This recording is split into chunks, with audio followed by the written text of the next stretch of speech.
Dori Monson Show on KIRO Radio. This is The Big Lead. Coming to you from the KIRO Subaru studio, streaming on Facebook Live. Welcome to The Big Show. What a scam. This destruction of Seattle with the upzoning of 27 neighborhoods. It's going to bring a lot of traffic into our neighborhood because right above us on Boylston, there are a lot of these old classic, look like they were built in the 30s or 40s, big single-family houses, and those are all going to be torn down. They're going to go up to 80 feet, and it's going to be a wall of very expensive Lake Union and Downtown View apartments. It's going to do nothing to add affordable housing because the developers are just going to pay the fine instead of putting in affordable housing because you can't sell a $1.5 million condo if you've got affordable housing down on the ground floor. And so they're just going to pay the fine. The city council, I'm absolutely convinced, has been bought and paid for by developers. And yes, this is Agenda 21 playing out in Seattle, where they don't want any single-family homes. They want to make sure that we are living as communally as possible. And the Seattle, as I've known it, the Seattle that I grew up in, where people actually had backyards and could barbecue on the grass, it does not exist. It's going away now because we've allowed a city council to sell out to very, very wealthy developers, and they've been bought and paid for, either with money or with power that comes with it. In Rob Johnson's case, he gets a big fat deal with the new hockey team, and he's going to, in that job, he's going to work to put a lid, the taxing district in Lower Queen Anne, so people are going to have to pay more in taxes to build out around the new Seattle Center Coliseum. By the way, the hockey arena developers, they just secured out of the house in Olympia $80 to $90 million in tax deferrals.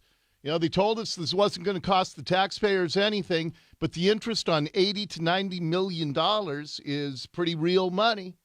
And over several years, that's tens of millions that's going to end up costing the taxpayers when you defer their taxes. It's all playing out exactly as I've told you, but the reasons that they state that it's about affordable housing and just helping people, and whoever that soundbite was, Raina Gonzalez, it's to keep people who look for like me from buying houses. It's absolute nonsense. It's absolute BS that they are spinning. But Seattle, and when Como says Seattle is dying, it's not just because of the drug vagrants, but it's because of politicians who are going to forever change the look and feel of this city. But that's all prelude to all the other stuff I've been planning on talking about in our Big Lead. The Big Lead. Top story. And we start with how Seattle is dying from all the street crime. And it's not just Seattle, of course. It's happening all around the Puget Sound area. Wherever you can hear my voice, you've seen fundamental changes in the drug vagrants who have come to your neighborhood. Q13 had a great story last night about Emerald City Guitars down in Pioneer Square. Jay Boone has been building and growing this business for 23 years. And Jay's going to come on with us at 12:30 this afternoon, right after the news at the bottom of the hour. But he says that they just are on the phone constantly because of the criminals in their neighborhood. They're calling 911 constantly. We talked earlier about how many times we called 911 in the last year. 100. We feel like fools calling them up so many times. So they have called 100 times, and what happened a couple of days ago was pretty dramatic. They had a $3,500 guitar stolen out of their shop a week ago. They went to their surveillance camera, and they found a guy with an empty guitar case. He comes in the shop. There was nobody in the front room at the time for a moment, and the guy quickly slipped a $3,500 guitar into the case and disappeared, and they saw the empty hook on the wall, and they figured out, who the guy was.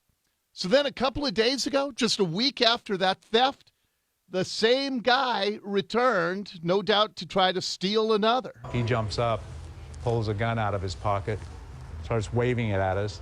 He tries to make flight towards that door, at which point I grabbed the back of his coat, took him over to this counter back here, and forced him to sit down. One of my employees hit him with some.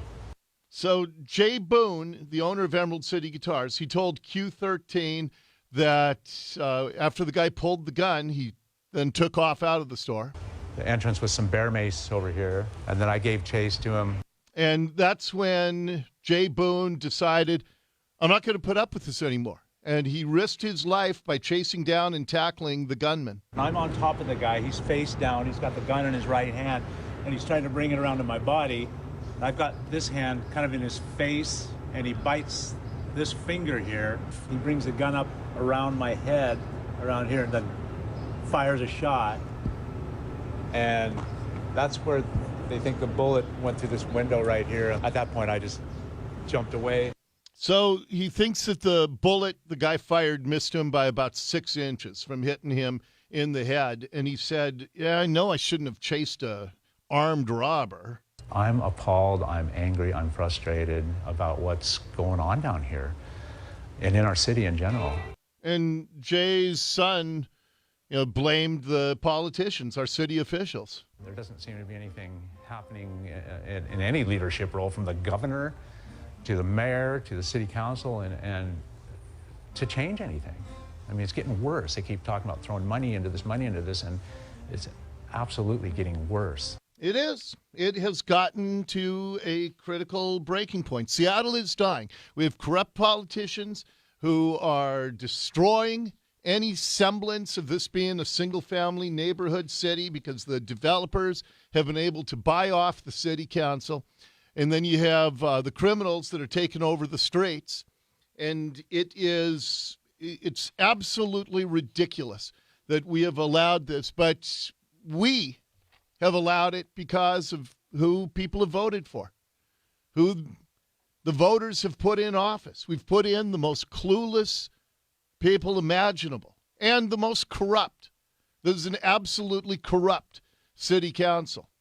And so we'll talk with Jay Boone, who chased down the armed gunman. Q13, I want to thank them for the audio, and David Rose tipped me off yesterday about this story that they had, and we will talk with the guitar store owner coming up at 12:30 right after the news.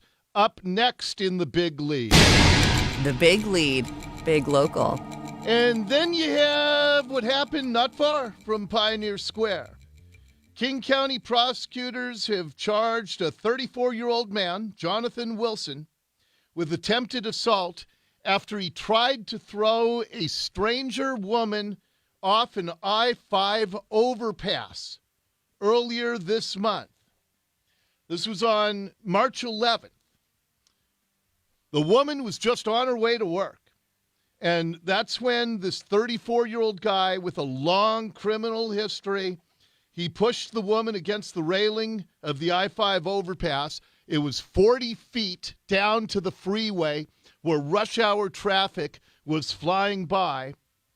And our news partners at KIRO 7 TV, they talked with passers-by. This woman was horrified to hear that a man tried to throw a stranger woman off the overpass. But that's terrifying to think that you're just innocently on your way to work and your life is threatened like that. I'm kind of in shock. The victim told police that the man just asked her, "Do you want to go over the edge?" As the morning rush hour traffic was zooming by 40 feet below. Another passerby heard shouting and saw this man try to lift the woman over the railing.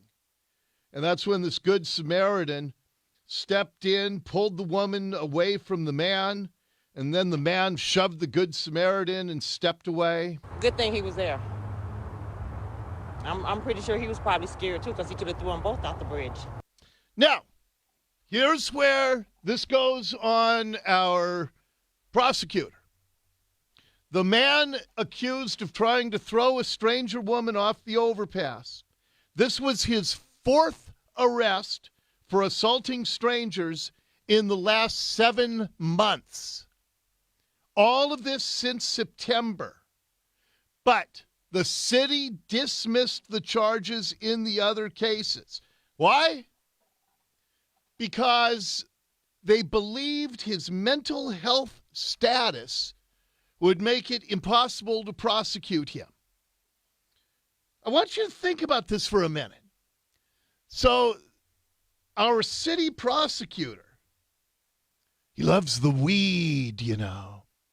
Our city prosecutor, they have a guy arrested once, twice, 3 times for assaulting strangers. In one of the other cases, he punched women on the street. He, as you know, in this one, he tried to throw the woman off the overpass. But they keep putting a crazy man back out on the streets. And I tell you what, if this guy had gotten the woman over the railing, she undoubtedly would have been killed. And at some point, we're going to see something like this happen, where somebody is killed and our prosecutors could have stopped it from happening. And you're going to see families with $100 million lawsuits against the city and against the county for playing catch and release with all of these mentally ill people. And it's like they're playing games now in the prosecutor's office. But the notion that they had this guy 3 times previously for assaulting strangers, and they say, yeah, he's too mentally ill, let him go. How did we fall to such depths? How did we allow such idiots to take control of our prosecutor's office and our city council and our county, our state? And again, when Jay Inslee's zipping around the country talking about how great Washington is, somehow these stories get left out of the narrative from all the fawning adulation that he gets on CNN and MSNBC and The Daily Show. They talk about, oh, we want green energy. They leave out the part about how in his state we have mentally ill, recidivist criminals trying to throw women off overpasses. What's he done about that that's so wondrous? Is he going to be able to take that magic to the rest of the country too? I'm telling you, it's just absolutely unbelievable how far things have fallen. And speaking of Jay Inslee, up next in the big lead. The big lead. Hey, how'd this get in here? Yeah, because, well, mentally ill criminals are trying to throw women off overpasses here, while armed gunmen are robbing guitar shops in Pioneer Square. Jay Inslee's on The Daily Show, yucking it up with Trevor Noah. It feels inspiring. Yeah. Inspiring because I'm finding people who really want to see a president who believes in science. Right. Who believes that the #1 job of the United States is to defeat climate change. Yes. People are telling me that that's the right message. I marched with thousands of kids in New York the other day who understand that, who believe this is a moral obligation, and who understand that, look, this is the first generation to feel the sting of climate change, and we're the last generation that can do something about it. I'm serious, man. I mean, he just keeps pounding that drum. And meanwhile, the people who are dealing with the realities of our state, I mean, they've had it. We're at a tipping point. Seattle is dying, as Como 4 said over the weekend with that great special. But Inslee, he just keeps talking about climate on The Daily Show. How do you then differentiate yourself from them if everybody is biting your style? Well, #1, they'll all make potential good vice presidents. So I would consider that. Is that really an applause line? The audience on The Daily Show, they're such morons. And it was a great show when Jon Stewart hosted it. But Trevor Noah, the show's it's a train wreck. But they have such morons that when Jay Inslee says, I'm going to be president and the rest will make good vice presidents, they applaud for that? Do they know what they're applauding for? Do they have any clue? Or are they just a bunch of trained seals? And then I tell you what, Jay, I'll play you a lot of this a little bit later on, but Jay Inslee, I'll play you one more here. No, I don't have time. I don't want to shortchange it. I'll play you some of these in the fastest 15. But he's up yucking it up on the Daily Show. He's trying to get some traction for his presidential campaign. And meanwhile, the biggest city in his state is dying. Well done. I don't blame you for wanting to get the heck out of here. Get the heck out of Dodge. That is your big lead for today. The Big Lead on KIRO Radio. Okay, we're going to check the news for you. And then the guy who had it, an armed man robbing the guitar store down in Pioneer Square, and the owner of the store chased him down and tackled him, putting his life at risk. He'll tell us all about it next on the Dori Monson Show.